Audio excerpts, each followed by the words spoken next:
Bir közlük ademler. Aptori doktor Memet Imin. Nurgun yıllar ilgari mundaq bir hikayeni o'qiganim esimda. Burunqi zamanda o'ltirsa qopsa boy bo'lishni xiyol qiladigan, biroq faqat jafoliq ishlashni xohlamaydigan bir odam bor ekan. Bir kuni mundaq bir xabarni anglabdi. Quruqliqdan naiti yiroq bo'lgan kichik bir orolda bir top adamlar barmış. Ularning hammasining peshonasining qap o'ttirida bir tallı ko'zi barmış.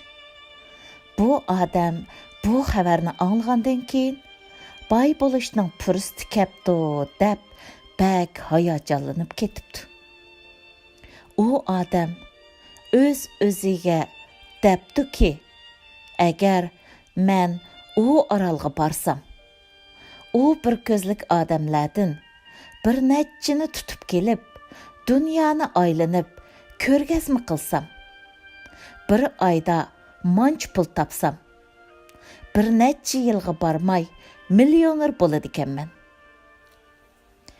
U odam shu xiyollar ichida hayajonlanib, darhol harakatga kelib, bir kemi ijaraga elib, shu orolga qarab yo'lga chiqibdi.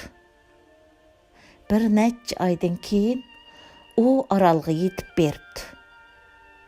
Qirg'oqqa yiqilishib qarasa, u orolda yashaydigan odamlarning hammasining rost degandek peshonasining o'ttirsida bir tallı ko'z bor ekan. O adam ularni ko'rib, xushalliqidan o'zini tutib ololmay, qirg'oqqa shundoq chiqishiga, u oroldagi insonlar ichidami uzundan beri boy bo'lish fursati izlab yurgan shundoq bir odam borkan tuq. U odam shundoq qarg'idak bo'lsa, ikki ko'zlik g'alati odamdan birisi turgan.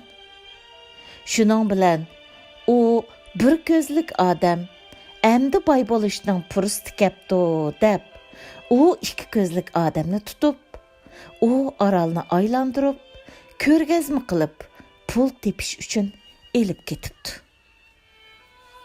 Men hozir o'zimni shu bir ko'zliklar yashaydigan orolga kelib qolgandek his qilyapman.